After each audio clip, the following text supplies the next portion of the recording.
First line. The sparrow is a small and cute bird found in many parts of the world. Second line. It has a brown and grey body with a short beak. Third line. Sparrows usually live near houses, gardens, and trees.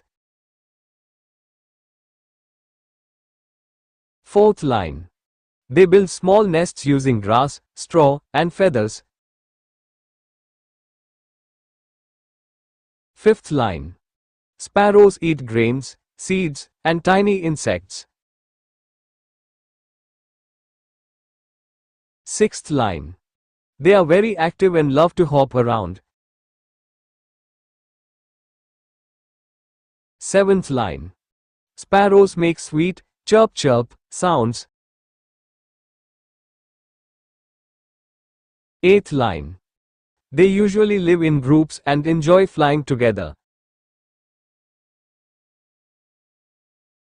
Ninth line. Sparrows help farmers by eating harmful insects.